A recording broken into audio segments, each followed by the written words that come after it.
Bien, aujourd'hui, nous allons parler d'un sujet universel, c'est un peu spécial, puisqu'on va parler des lois concernant l'humanité tout entière, ce qu'on appelle en hébreu les Shevab des Mitzvot des Noach, les 7 lois de Noé, que Dieu a données à Noé, donc à toute l'humanité, puisque toute l'humanité vient de Noé. Alors, il y en a 7 lois, qui sont à la base de tout. Le Rav Raphaël Hirsch, le Meiri et d'autres disent qu'en réalité, dans ces 7 lois, c'est l'archétype, c'est en substance, toute la Torah y est. C'est ce qui est assez extraordinaire. Ça veut dire que Dieu, effectivement, a donné la Torah au peuple juif sur le mont Sinaï, mais en donnant les 7 lois de Noé, il donne quelque part la Torah à l'humanité tout entière. Au point où beaucoup de décisionnaires considèrent ce qu'on appelle le Ger Toshav. Le Ger Toshav, c'est le converti qui n'est pas converti. C'est pas un converti, il y a des convertis, le Ger Tzedek, qui devient juif. Un non-juif qui accepte la totalité des prescriptions, des mitzvot, et qui se fait circoncire, et qui s'immerge dans le bain rituel, le bain de purification, il devient juif comme n'importe quel juif. À part de se marier avec les Kohanim, on a pratiquement les mêmes lois pour... un converti est un juif. Au point où une femme convertie, ses enfants sont 100% juifs, et ses enfants peuvent se marier avec un Kohen, donc avec un prêtre. Donc ça c'est le converti classique. Mais il y a ce qu'on appelle le Ger Toshav. Le Ger Toshav, c'est le non-juif, habitant en Israël ou pas, qui respecte les 7 lois de Noé. Et à ce moment-là, certains disent que c'est une sorte de conversion. Là aussi, il y a une conversion. Ça veut dire une humanité en adéquation avec la volonté de Dieu. Donc ces 7 mitzvot qui sont données, ces 7 prescriptions qui sont données à toute l'humanité, sont la base de toute la Torah, et donc ça veut dire que Dieu parle à tous les hommes. Ça veut dire aussi que c'est un lien possible entre tout humain et Dieu, et ça veut dire aussi qu'il y a un lien entre le peuple juif, un lien de fraternité, un lien de synergie possible entre juifs et les justes des nations, pour faire triompher la vérité sur terre contre toute la barbarie idéologique contemporaine, l'obscurantarisme qui habite véritablement la pensée moderne.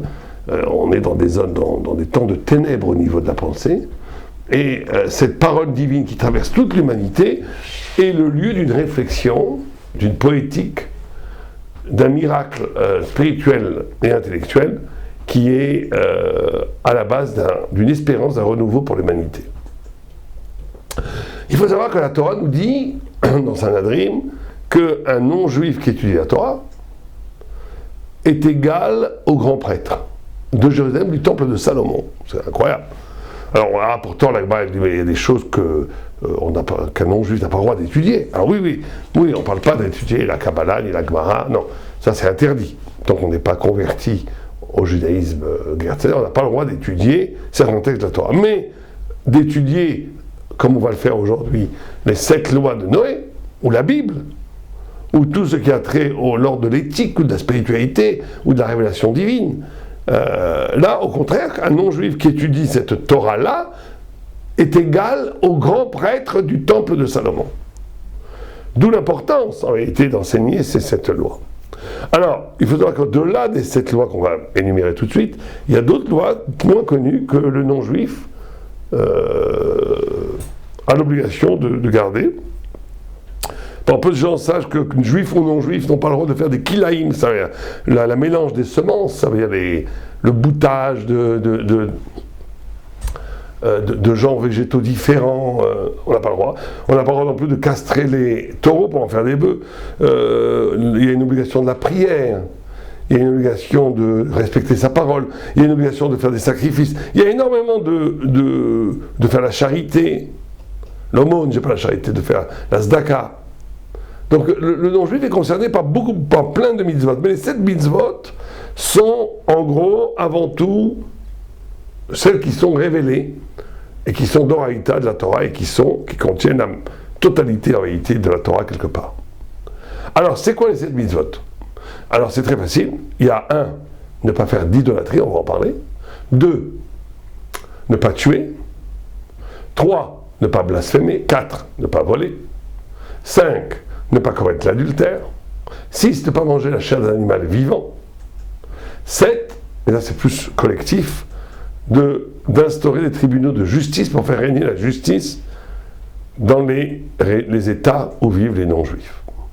Alors ces 7 mitzvot, encore une fois, sont subdivisables en 3, comme le Rav Raphaël Hisch le dit. Un, dit-il, c'est Akarat Ichud Aboré, c'est-à-dire la reconnaissance du Dieu unique. 2, c'est ce qu'il appelle le Tzedek Betoda'a, ça veut dire la justice dans la conscience. 3, c'est Ishtalshut, ça veut dire dominer ses passions animales. Et donc ça renvoie effectivement à 3 niveaux, le rapport à Dieu, le rapport à l'homme et le rapport à nous-mêmes. Le rapport à Dieu s'émancipe principalement par l'interdiction du blasphème, l'interdiction de faire de l'idolâtrie, le rapport à l'autre par l'interdiction de tuer, de voler, et le rapport à soi-même, c'est la justice, ne pas manger la chair d'animal vivant, et certains disent que c'est vraiment ces 3 choses-là sont en vérité comment l'homme s'élève au-dessus d'une animalité. Adam, c'est une anagramme qui veut dire méod, c'est les mêmes mots les mêmes lettres que méod. Un homme devient homme quand il est traversé par la loi de Dieu, et que cette loi de Dieu l'élève à tous les niveaux à une damnation, à un statut d'animalité qui obéit à des principes déterministes de la nature. Et ces lois sont quelque part le salut de l'homme. C'est le salut de l'homme. Alors, est-ce qu'il faut que... On va essayer d'être très technique aujourd'hui. On va faire moins de pensées abstraites, parce que comme je veux que ce cours soit quand même efficace pour que les gens savent ce qu'ils doivent faire.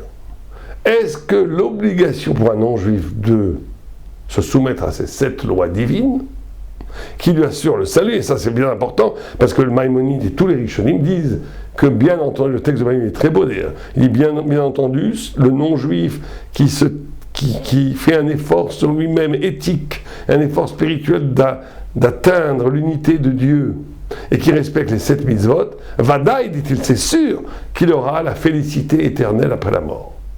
Donc nous parlons ici de la clé de l'éternité. Maintenant, est-ce que ces 7 mitzvot, prescriptions que le non-juif doit faire, est-ce qu'il y a l'obligation que le non-juif sache que ça vienne de la Torah de Moïse? Eh bien écoutez, je vais vous surprendre, à part Maïmonide qui pense que oui, la plupart des grands décisionnaires, et la halakha est plus ou moins comme eux, c'est que non. Ce qui montre une grande élégance du judaïsme, c'est-à-dire que le salut dans les autres religions, c'est toujours si on adhère à la religion. Il y a eu des changements dernièrement, notamment dans le catholicisme, mais pendant des siècles, dans l'islam, et dans le christianisme, qui sont quand même des religions filles du judaïsme, qui ont hérité de cette notion de l'éternité après la mort, n'ont le salut que celui qui va adhérer à la vérité de la religion. Dans le judaïsme, pas du tout. Du moment où vous faites les 7 mitzvot de Bnei Noach, vous avez de l'éternité et vous n'avez absolument pas besoin de reconnaître que ces 7 mitzvot sont passés sont agréés par la volonté de Moïse et de la Torah juive. À part, encore une fois, Maïmonide qui pense que oui. Mais la plupart des Rishonim le disent que non, et ça montre une sorte de liberté, d'universalité, du fait que la Torah n'est pas intéressée du tout au fait que les non-juifs adhèrent, prêtent allégeance au judaïsme, pas du tout. La bonne nouvelle est enseignée à l'humanité tout entière. Vous avez une façon, bien sûr que ça passe par la Torah, puisque les 7 lois de Noé ont été prononcées en hébreu par Dieu en parlant à Noé. Mais, ok, ça passe par la Torah, mais le non-juif n'est pas obligé d'adhérer au fait que ça passe par la Torah. Du moment qu'il fait les 7 mitzvot de Noé, c'est bon. Je répète encore une fois que Maïmonide pense différemment. Il pense que une des conditions essentielles pour acquérir l'éternité, pour un non-juif, c'est de reconnaître que ces 7 mitzvot viennent de la Torah de Moïse. Mais, encore une fois, la plupart des dictionnaires ne pensent pas comme lui. Donc, allons sur le vif du sujet. Donc, on a cette notion de, avant tout, Avodah Zarah. L'Avodah Zarah, ça veut dire l'idolâtrie, est absolument interdite à toute l'humanité. À toute l'humanité. Alors, il faut savoir que cette Avodah Zarah qui est interdite à toute l'humanité, pourquoi? Parce que comment est-ce qu'on pourrait définir l'idolâtrie? C'est la réduction du créateur à la création. C'est aussi simple que ça. Ça veut dire la notion d'Avodah Zara, d'idolâtrie, c'est un besoin spirituel qui trouve comme objet non pas Dieu, mais une des facettes de la création qui est réduite, enfin plutôt qui est identifiée au divin et qui opère une réduction infinie du divin. Voilà le grand crime de l'Avodah Zara. Le grand crime de l'idolâtrie, c'est le réductionnisme, c'est la réductibilité, le fait de réduire la divinité à de l'être. Or, Dieu est radicalement autre, il est radicalement au-delà de l'être. Dieu est infini, la création est finie. Réduire l'infini au fini est le plus grand crime spirituel. Alors vous allez me dire, pourquoi est-ce que les gens font ça? C'est très simple. Les gens font ça parce qu'ils ont besoin de sentir le bon Dieu. Un Dieu infini, imperceptible, non représenté, et trop abstrait pour l'exercice de la spiritualité. D'où vient le Yetzer Hara, d'où vient l'instinct de l'idolâtrie. Et c'est là où on touche à un point fondamental du judaïsme. C'est qu'il y a une proximité, justement, qui n'est pas tactile. Pour donner une image un peu vulgaire, mais au moins qui a le mérite de faire comprendre. Si je suis fidèle à mon épouse quand je suis avec elle au restaurant, elle est en face de moi, je la vois, c'est normal. Je vais pas tromper, personne ne va tromper sa femme devant sa femme. Mais si je suis à 10 000 km dans un pays asiatique seul, et que ma femme n'est pas là, et que je reste fidèle, malgré le fait que nous sommes éloignés, c'est ça la vraie fidélité. C'est pareil avec Dieu. Si j'ai besoin de voir Dieu pour aimer Dieu, c'est que je n'aime pas Dieu. La vraie fidélité, c'est que même quand ça a l'air de ne pas être là, c'est là. C'est ça la vraie union. Je ne le vois pas, mais c'est tellement fort que je n'ai pas besoin de le voir pour être avec toi. Si j'ai besoin de le voir, de le toucher pour être avec toi, c'est que je ne suis pas vraiment avec toi. C'est cette notion extraordinaire de la présence dans l'absence. Dans cette notion iconoclaste propre au judaïsme, qui est que toute idole, toute fascination dans la matière du divin, tout le fait qu'on façonne le divin dans le matériel, est en vérité une trahison de l'infini qui est dans l'homme. Et pourquoi c'est tellement important? Parce qu'il s'agit ici de l'éternité. Quelqu'un qui a besoin de représenter le divin, c'est qu'il vit complètement dans le monde de la matière. Il est dans le monde matériel. Et donc il n'a pas accès à l'éternité qui est immatérielle. Ce n'est que celui qui a fait l'effort de dépasser le rapport matérialisé avec le divin, qui atteint une spiritualité d'éternité qui lui permettra l'éternité après la mort. Mais quelqu'un qui a besoin de représenter matériellement le divin, c'est qu'il est complètement engoncé dans la matière qui ne résistera pas à la mort. Et donc, après la mort, il n'a pas la vertu spirituelle de pouvoir exister face à un Dieu qui est radicalement autre, au-delà de toute représentation matérielle. La deuxième chose qui est très importante, c'est la notion de croire que Dieu est un. Alors, de croire qu'il est un, de l'unité de Dieu. Ça fait partie de l'interdiction de l'idolâtrie. Alors maintenant, est-ce qu'un non-juif a le droit de croire à la Trinité? Un juif, c'est absolument interdit, bien entendu. Mais est-ce qu'un non-juif a le droit de croire à la Trinité? Du moment qu'il ne représente pas dans la matière de statue. C'est-à-dire qu'il n'y a pas de représentation du divin dans la statue. Alors, c'est une discussion entre Maïmonide, encore une fois, et Tosfot. Maïmonide dit que c'est absolument interdit pour un non-juif, comme il y a plus forte raison pour un juif. Mais les Tosfotim disent que, et le Rama est précède comme ça, qu'un non-juif a le droit de croire à la Trinité. En d'autres termes, pour la vue du Réma et du Tosfot, il n'y a pas d'interrogation pour un non-juif de croire que le divin est composé de plusieurs forces, plusieurs visages. Pour Maïmonide, c'est absolument interdit. C'est intéressant de voir que Maïmonide, qui est le grand décisionnaire oriental, pour ce qu'on appelle les Sfaradim, ceux qui ont vécu dans les pays musulmans, est celui qui interdit de croire à la Trinité, même pour un non-juif. Et alors, les musulmans n'ont pas ce problème, puisqu'ils pensent à un Dieu unique. et que les Tosfot et le Réma, qui est le décisionnaire pour les pays occidentaux, est celui qui permet la Trinité, puisque les Juifs qui habitaient dans ces pays étaient des chrétiens. Mais bien entendu, deux points essentiels, la Trinité pour cette vue-là qui est la loi en Europe, on va dire, donc en Occident, donc ça marche bien, on s'en sort pas mal, n'est permis que pour les non-juifs, pas pour les juifs. Un juif qui croirait à la Trinité serait coupable d'idolâtrie. Et deux, cette permission de croire à la Trinité pour un goy d'après les Tosfot et d'après le Rama n'est valable que si elle ne s'accompagne pas d'une incarnation matérielle dans une idole, dans une statue. Que ça soit très clair. Alors, la notion de harayot. La deuxième chose, c'est l'interdiction sexuelle. Alors, harayot, c'est pas simplement l'adultère, c'est l'inceste, c'est l'homosexualité, etc., etc. Ça, c'est absolument interdit pour universel. Alors, il faut essayer de comprendre pourquoi. En quoi est-ce que le désir concerne le spirituel? On aurait pu imaginer que du moment que les deux personnes sont consentantes, la spiritualité n'a pas à se mêler du désir ou du plaisir corporel des gens. On aurait pu imaginer cela. D'ailleurs, c'est la pensée moderne qui pense que si le monde n'y a pas de violence, ni de coercition physique ou psychologique, si les deux personnes sont consentantes et heureux de s'aimer, pourquoi pas? Bon, alors, pourquoi la Torah l'interdit même aux non-juifs, c'est-à-dire au monde entier? Ça, c'est la notion qu'au cœur du désir se joue dans l'amour le signe d'une élection, d'une fusion entre les âmes. C'est-à-dire que l'amour physique n'est que le signe, n'est que la conséquence d'un amour des âmes. Et en vérité, c'est ça la notion de fidélité.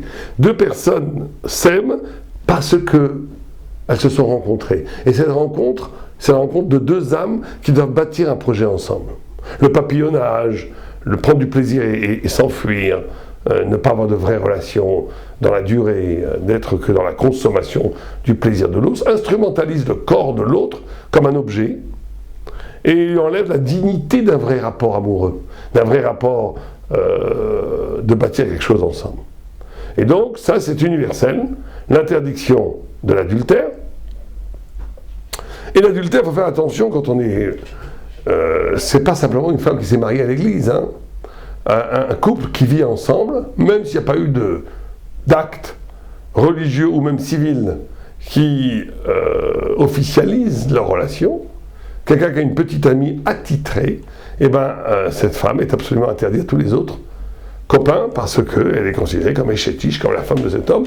L'inceste, n'en parlons pas, c'est évidemment interdit, et l'homosexualité aussi est interdite. Vous pouvez regarder les cours que j'ai faits sur l'homosexualité qui expliquent pourquoi l'homosexualité, comme principalement, chacun fait ce qu'il veut. Moi, on n'est pas là pour accabler les gens, mais je vous dis ce que dit la loi. Donc, l'homosexualité, c'est le refus de l'altérité féminine ou masculine. C'est ça le problème essentiel de l'homosexualité. Le troisième interdit, c'est Retzicha, de tuer. Alors ça, tout le monde comprend que c'est interdit de tuer, mais là aussi, il faut faire attention. L'avortement, par exemple, est absolument interdit. En réalité, c'est pas, je m'exprime mal en disant l'avortement, tuer les gens, tout le monde comprend qu'on ne peut pas tuer les gens, puisque chaque personne est unique, chaque personne possède en lui le visage de la divinité, chacun a été créé à l'image de Dieu. Donc, la Torah nous dit que non seulement on n'a pas le droit de tuer quelqu'un, mais il vaut mieux mourir que tuer quelqu'un. D'après la loi, vous savez que vous n'avez pas le droit. On vous dit, ou je te tue un mafiosi, il vous dit, ou je te tue, ou tu vas tuer quelqu'un, ou tu vas tuer Paul, tu dis, tue-moi, je ne tuerai pas Paul. Pourquoi? Parce qu'on dit, qui te dit que ton sang vaut plus que son sang? C'est comme le Talmud nous dit. Donc tu ne peux pas tuer quelqu'un même au prix de ta vie. Et ça, c'est valable pour un non-juif. Ça veut dire que ce qui est extraordinaire, c'est qu'il y a dans la Gemara Sanhedrin une question, c'est qu'un juif se doit de mourir plutôt que de transgresser en public une interdiction de Torah. Quand l'agresseur qui veut que vous transgressiez la loi de la Torah, le fait pour ridiculiser la Torah. Ça s'appelle mourir en Kiddush Hashem, mourir en sanctifiant le saint nom. Un non-juif n'a pas cette mitzvah, il n'a pas cette obligation. Un non-juif n'est pas obligé de sanctifier sa vie si on l'oblige à manger de la chair d'un animal vivant, on va voir que c'est une des sept interdictions, il le mange. Si on te dit ou je te tue ou tu manges les 7, tu le manges. Par contre, si on dit ou je te tue ou tu tues quelqu'un d'autre, non, il se laisse tuer. Parce que là, c'est pas une question de Kiddush Hashem, c'est une question de logique. On ne peut pas décider que ma vie vaut plus que la vie d'un autre. L'avortement est absolument interdit, mais en vérité, il n'est pas très bien défini, dans la mesure que l'avortement est permis. Il est permis quand la vie de la femme est en jeu, que ce soit une vie physique ou une vie mentale. Ça veut dire que si la femme va devenir folle en accouchant de cet enfant, comme il y a eu des cas où le violeur est un assassin, elle tombe enceinte de son violeur, ou elle tombe enceinte de l'assassin de son mari et de ses enfants, bon, à un moment donné, elle sait très bien qu'en accouchant de cet enfant, elle va devenir folle. Ou bien un problème médical qui fait que si cet enfant reste dans le ventre de la mère, il va tuer la mère, dans ces cas-là, l'avortement est permis. Mais dans tous les autres cas, pour des questions de commodité financière, j'ai plus assez d'argent, mon copain m'a quitté, donc maintenant je ne peux plus garder cet enfant, voilà, j'ai une carrière, on m'a proposé un travail à l'étranger, je ne sais pas le moment de tomber enceinte, écoute, oui, c'est arrivé, donc je vais l'enlever. Tout ça, c'est d'abord d'une horreur, de mesquinerie. Vous savez que l'enfant dans le ventre de la mère, après quelques semaines, rêve, pense, ressent des émotions, c'est prouvé scientifiquement. Il ressent les émissions de la mère, il écoute de la musique. C'est un être vivant avec une âme. Et cet argument bidon, excusez-moi le terme de dire, c'est le corps de la femme, elle fait ce qu'elle veut avec son corps, c'est un mensonge scientifique. L'enfant dans le ventre de la mère n'est pas le corps de la femme.